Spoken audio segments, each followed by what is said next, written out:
So I do another podcast called Ninja News Japan. So for Ninja News Japan, it's all Japanese news. It means I talk about news a lot and I learn about police and rules and laws, and I find that very interesting. It's very interesting to see the differences of what is considered rule of law in other countries. Because it seems to me, as a Westerner living in Japan, that the Japanese police operate in the bit of a gray zone. They have some overarching, all encompassing laws and rules that they seem to be able to apply to any situation as needed, just so they can get sort of things done. But that, of course, opens it up for abuse. And this is a story I read about last week, and it fits Ninja News Japan, but I kind of wanted to talk about it more in depth. So I didn't know if it was going to be 10 minutes or 20 minutes or 30 minutes. But I figured I'd do it as a separate episode. Right now in the UK, about 10, 15 years ago, there were some British dudes came to Japan. They robbed a watch store and they escaped back to the UK. And it seemed like they weren't going to get caught. It was interesting that one member of the crew was underage when he was committing the crime, but now that it's been 10 years, he's an adult. So the question is, should he be tried as a child, which carries much lighter punishments in both the UK and Japan? Or should he be tried as an adult now that he's an adult? It's a very interesting conundrum, which may never come to pass because it turns out most countries do not have extradition treaties with Japan because of their consistent human rights violations of prisoners, which is not the image most people have of Japan as a country, as a violator of human rights. But there was a story we did in Ninja News Japan last week or the week before, and it was about coercion. And it was some bullets had gone missing in a police station. The police then started to coerce one member of the police force, so one of their supposed brethren, into confessing that he had stolen the bullets, which he had not stolen. Now, the bullets went missing because of shoddy, security measures, shoddy bookkeeping, and Dave was really offended by bad bookkeeping, shoddy bookkeeping and whatnot. But at the end of the day, they didn't find out, or they didn't take the time to find out who actually took the bullets or stole the bullets or how the bullets were lost. They decided instead to just put this guy in a room 7 to 8 hours a day and just berate him and intimidate him and tell him he was going to get fired and all this other stuff until he confessed. Now, after he did confess, and then he came forward to it with a lawyer and said this was a coerced confession. And now he's suing the police force. So if that's how they're going to behave with one of their own, imagine how they would behave with someone who's just a regular citizen. Imagine how they would behave with a non-Japanese person who they don't consider as, part of society in the same way, and they may not actually view their human rights as being as important. So the UK is not going to extradite these criminals back to Japan to face trial. It actually turns out, I learned about extradition. What usually happens, so I commit a crime in Japan, I go back to my home country, I escape the Japanese police. What Japan or other countries generally ask you to do is just prosecute on their behalf and then, punish them in your system. The UK is not doing that because we don't have any proof, but we're absolutely not sending these people back because you might just stick them in a room for 8 to 10 hours a day. You might just force them to confess to the point where you are now abusing their human rights. So that is setting up sort of the feeling of the story going forward. And it's the gray zone that I'm interested in, because if you go to another country, it's important to remember that your laws, the laws or the laws you learn, so most of the law I learned growing up was from TV. And so most of it was American law because I was watching mostly American TV, which turns out American law is not universal. And something that Americans seem to forget is their laws don't go with them. So the stuff they've learned, probably incorrectly, by the way, from all the videos I've seen on the internet, Americans do not know their own legal system very well. They have things they think that they've seen on TV that turn out to not be true. That doesn't go with you. You are subject to the laws in your own country. This comes up a lot when people go to Singapore and commit a crime, and then they get beaten with a stick as punishment. They get put in prison for hundreds of years for what would be a petty criminal offense in another country. But we're not talking about Singapore. We're talking about a very specific thing they do in Japan. And one of the things they do in Japan is they have this thing. You can be arrested and they can hold you for 20 days as they investigate the thing they've arrested you for. Now, that doesn't mean you're charged. It doesn't mean you're guilty. It just means they're holding you pending an investigation. Now, this can happen for every charge they give you. So legally speaking, as a foreign resident of Japan, I have to carry with me my residence card, which is essentially a card that represents my visa, my permanent visa status in Japan. If I go outside without that card and the police stop me and they ask me to see that card, which is perfectly legal, I have to produce it. If I don't produce it, I can be arrested, which means they could hold me for 20 days. In that 20 days, they're not contacting my family because I'm not under arrest. They're not contacting my work. So there's a very good chance I just don't show up for work for a month. And then I'm arrested. I lose my job. If, let's say, the police officer went to take my card and I pushed him away because we're having a very heated conversation. That's 2 or 3 charges because there's not having my residence card. No, if I showed it to him, I must have it. So let's say I have it. He asked for it. I go to show it to him. He goes to take it from me, which is technically illegal in Japan. They're not allowed to take away your card. They can look at it. They can't touch it. But we get into a heated exchange and I just push him away fairly gently.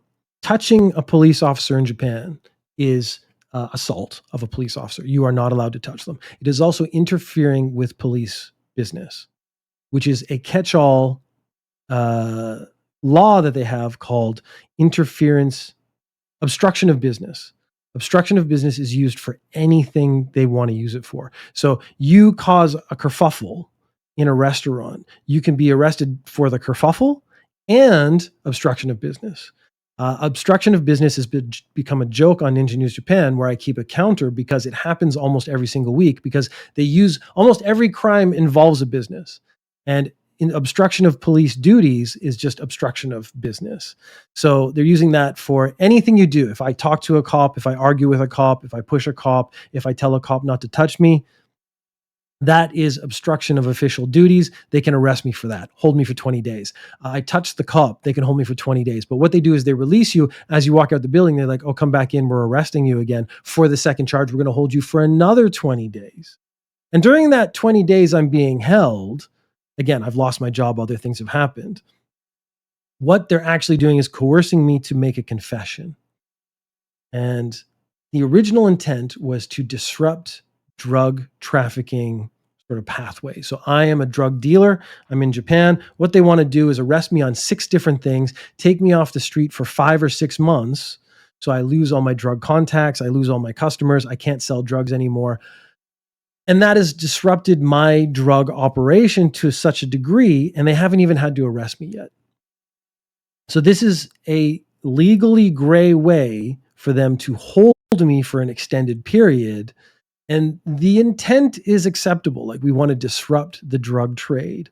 But of course, it's expanded and used as an abuse system so they can coerce people into confessing just so they don't have to spend another month in a holding cell. Again, you're not arrested. You're not under arrest. You're not being imprisoned. You're just being held while they conduct an investigation. The investigation being, we're going to harass you until you actually confess to what we want you to confess to. You've heard probably about the 99% conviction rate in Japan. Now, this is a bit of a misnomer. It's sort of true. And it's sort of true because, yes, any case that goes to court is probably already got a confession attached to it. So if you've already confessed, they're going to prosecute and win. If they can't get a confession, there's actually a very good chance they drop the case. The prosecuting attorneys drop the case. And the reason is, if it's not rock solid, they don't bring it to court, which is why it's 99%. So you hear about the 99% conviction rate. You don't hear about the dropped cases rate, which I'm sure probably then makes it about 50 or whatever the normal number would be. So there is a saying that if you get arrested in Japan, you're already guilty and you're going to jail because of this 99% conviction rate. But really, if you hold to your guns, you don't confess, there's a very good chance they actually drop the case. But the amount of pressure they put on you to confess through this policy of being able to hold you is terrifying, because you're probably at some point just going to say whatever you need to say to get them to stop, even if it means you're going to go to jail. So here's a story from a couple of weeks ago. There's a gentleman living in Japan, and he receives a package from the United States. He calls some friends in the United States and sends them text messages, and he says, "Hey, did you guys send me something?" And they go, "No, we didn't send you anything." He sends a message to some people he knows around Japan. He goes, "I just received this weird package from the US. It seems like no one I know has sent it to me." It's important to know that this is a Chinese guy who lives in Japan. He's not Japanese. And he has been critical of the Communist Party of China. And so his friends, his Chinese friends in Japan are like, "This is a conspiracy. Don't open that box. Just get rid of that box." Now, they said directly, if you open it, you'll get arrested. So this guy, he's like, I mean, it can't be that bad. The box is just sitting there. I want to know what's in the box. He opens the box and it's a bunch of light fixtures. He puts them aside and goes, "Okay, that's weird. I didn't order light fixtures. I don't want light fixtures, or maybe, free light fixtures. Maybe I do want them." And takes a look at his own lights and decides what he's going to do after that. Shortly thereafter, the police come to his house and make an arrest for drug trafficking. So, what has actually happened is this box was tagged by the sniffing dogs at the airport. The police pull the box out, they start looking at it, they find that there are drugs in the light fixtures, drugs hidden in the light fixtures. They swap out those drugs for a very finely ground salt, so basically white powder. The idea is that they're going to replace the drugs, let it go to its destination, then arrest the drug trafficker who has gotten these drugs from overseas. So the intent is to let it go to its destination. This is called controlled delivery. And it's a technique they use, again, to disrupt drug trafficking in Japan. When he opens it, he has officially received the box. So the police cannot make an arrest until he opens that box. So the conspiracy of those Chinese people telling this guy not to open the box was 100% accurate. So this is sort of proof that not all conspiracies are false. And as crazy as it might sound, open that box and you'll get arrested. Turns out that's exactly what's going to happen because the police have let that box go to your house. I'm assuming they put something in it, like some kind of tracker or something to notify to them that the box has been opened. Thing is, I thought, what would happen if I had a box arrive at my house? I would open the box right away. This is like the first thing I would do, just see what's in the box. And if it was light fixtures, I'd be like, I didn't order light fixtures. And then I might either try to find out how to return them or just throw them in the garbage or just keep them. I have no idea. But if a box was addressed to my house and it arrived, I almost guarantee I would open that box. I think that's actually a really natural thing to do. But I am not part of a drug trafficking ring. So if you want to get me in trouble, I shouldn't be telling you this. If you want to get me arrested, send me a box of drugs, and it's very likely I will open that box of drugs. And once that box of drugs is opened, I will be arrested and taken away and held and questioned. And as everything I let up in the last 10 minutes, all they're going to do is try to coerce me into confessing that I am actually part of a drug trafficking ring. It's an interesting sidebar. Do I think I can hold out? So I'm very good at defying authority. I'm a very stubborn person. So part of me thinks, like I've been able to hold grudges for years. I've been able to wait for years to get back at people for some minor slight. Never in an explosive way, but I will get back at people who like have offended me in some way that they were not expecting. And that to me is the most satisfying part, is doing it in a way that they're not expecting. So if an authority figure comes to me and says like, "We're going to make you confess," my instinct would be, I will never confess. And could I do it to the point where they drop the case? Could I make it so that they actually just go away? I don't know, because I've never been in a situation that was real, where it was that real and that serious. And that's the bit I was thinking about, because social situations, friends, and messing with each other, that's actually entertainment. I'm not saying it's a good way to live your life. The problem is I have bad instincts. I was telling a story to a friend yesterday. I used to do very competitive judo. And this guy beat me, and I was very complimentary to him. And I said, "You did a really good job. You beat me. I said, I'm going to have to up my game." And then he looked at me and he said, "Good luck." But it wasn't like, "Hey, good luck. Let's be rivals and challenge each other and raise our level like in a Japanese anime." It was like, "Good luck. You'll never beat me. You'll never be good enough." And that triggered me mentally. My brain just went off. So I got a friend who went to the same club as him to get his training tapes to me. So this is like one step away from corporate espionage. I don't know what you'd call it, but basically I got his training tapes and I made an Excel sheet of all the moves he practiced and how sort of successful he was. And so the moves that led up to it. And I basically tracked everything he did. And I trained for the next couple of years to make sure that if I ever countered him again, I would beat him. Now, it being weight classes, you meet the same people over and over again. I beat him in every encounter in practice because he do inter-club practices in practice and in real life for 3 years, and he quit judo. That's how petty I can be when someone says, you're not going to be able to do this. I'm going to challenge you. Whereas I was being initially complimentary. I was like, you did a really good job. You won. I'm going to try to up my game and match you or come after you. But again, we could have been friends because he looked down on me and tried to shit on me. I was like, well, now I'm going to take all the energy I have and put it into one goal. And that goal is to beat you at this thing. That's just a sidebar. So that makes me think if I was actually like had a cop and the cop is like coercing me and trying to make my life as miserable as possible, I think internally I'd be like, I cannot let him beat me. I cannot let him break me. But is that actually possible is an interesting question. Hopefully I'll never know and I'll never find out. So in 2010, controlled delivery was used 32 times. From 2011 and afterwards, it became classified information because they didn't want people to know how often they were using controlled delivery, which implies to me that the number went up significantly. Every drug thing that got tagged by a dog that went through, they let it go through and they arrested that person. So we don't have the numbers, but numbers go up, arrests go up. So that makes police and police chiefs and whatnot very happy. Coercion to get a bigger fish is also part of it. Like they want to bring this guy in and arrest him and get who you're going to sell the drugs to, who did you get the drugs from, so they can like try to bring down the system. This is sort of how police work. And again, with criminals, it's a very sensible, smart thing to do, but criminals are supposed to have rights, as are private citizens, which is who they're actually arresting in the story that I'm actually talking about. So the Chinese dude pleads innocent.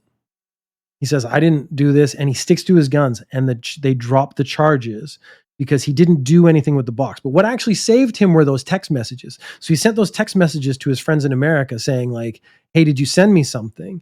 And then he opened the box and it was full of light fixtures, and he didn't do anything with it. He just pushed it aside and said like, I don't want light fixtures. The defense attorney said, this is not the behavior of a drug dealer. A drug dealer, the first thing they're going to do is open the box and check that their product is there and then pull it out. Like, so it's hidden in the light fixtures. They're going to take it out of the light fixtures and then maybe start organizing it or getting ready for sale. They're going to make sure the volume is correct. All this kind of stuff that a drug dealer would do. This guy did not do. He sent text messages saying, did you send me something? This is weird. And then he opened the box and did not check for the drugs that were supposed to be in there. So he did not know about the drugs. This is what saved this Chinese guy's life. So they're wondering, of course, where did it come from? A lot of the people, the conspiracy theory people who were partially correct at least, are saying what happened was this Chinese guy who's now living in Japan, who has sort of more freedom to express himself in Japan, was critical of the Chinese Communist Party on the internet. And so a member of the Chinese Communist Party arranged for drugs to be sent from America to this guy's house so that the controlled delivery would occur, so that he would get arrested. This is the worst case scenario. I guess the worst case scenario is actually like the box goes through and the guy just gets free drugs, becomes a drug dealer and makes extra money. Or the Chinese Communist Party. The worst case scenario is the guy actually pulls out the drugs by accident because he's like, hey, there's something in here, pulls it out and looks at it, and then the police arrest him and they have proof that he actually went for the drugs first. So because he didn't inspect the package is what kind of got him off. So the worst case scenario for each group, the Chinese Communist Party sends this guy drugs. He doesn't get arrested and he just gets free drugs. That's the worst case for them. Not a bad case for the Chinese guy if he knows how to sell drugs. The problem is if I receive drugs, I wouldn't actually know how to sell them and not get arrested. I bet I would, the first thing I would do is sell them to an undercover police officer because I'm really bad at crime. I would need to do some training and practice first. So the burden of proof being on the prosecution in this case, if you're innocent until proven guilty, which is not really the case in most things in Japan. How do you prove that I opened a box intentionally? A box comes to my house. I'm curious about what's in the box. I open the box. you need to prove that I did that on purpose. The pulling out of the drugs is the first thing you need to do. The cops are always making assumptions. And I think these assumptions are kind of correct. If drugs are going to a house, you should assume that the person living in that house is receiving it on purpose. You should assume that he is a drug dealer, but you should also conduct a proper investigation, which is where this becomes the gray zone. Their assumptions I would agree with, but their methodology of just making an initial arrest is incorrect. I think you need to wait. If you want, again, solid, he is a criminal, wait for him to get the drugs out and actually traffic the drugs, actually sell the drugs before you arrest him on drug trafficking. The drugs, while they sit in the box, are kind of Schrodinger's crime. Because until I do something with the drugs, there is no proof that I know the drugs are there. There is no proof that the drugs are part of a criminal empire, a part of a trafficking system. So the drugs represent the potential of a crime, not an actual crime. And as long as they sit in there, they are not a crime yet, this is again, sort of the other part of the gray area of this law. You're setting someone up to do something very natural, which is open a box they've received, and then arresting them for opening the box, which is a very natural action. The Japanese laws being sort of catch-alls makes prosecution a lot easier because obstruction of business, being able to apply that to anything that interferes with business is pretty much everything. Like me walking into a store could be construed as interfering with business if I'm just a big, gross, smelly guy, which quite recently I am every now and then because it's so hot. Japan seems like a very safe country. Statistically, it is a very safe country. But the question that I had underlying this whole thing is it a safe country because of some of these dystopian, draconian undertone laws that occur in Japan that give the police this sort of overreach where they can sort of overcorrect things before they actually go too wrong? So much so that the United Kingdom will not extradite prisoners, probably guilty ones, to Japan because they're too worried about their human rights being violated. The police created these systems, and the systems were created, and if you actually look at it logically, they do make sense. But they are set up in such a way that these systems can be abused. And so that you got to be really careful. If you live in Japan and you don't know what's in the box, don't open the box.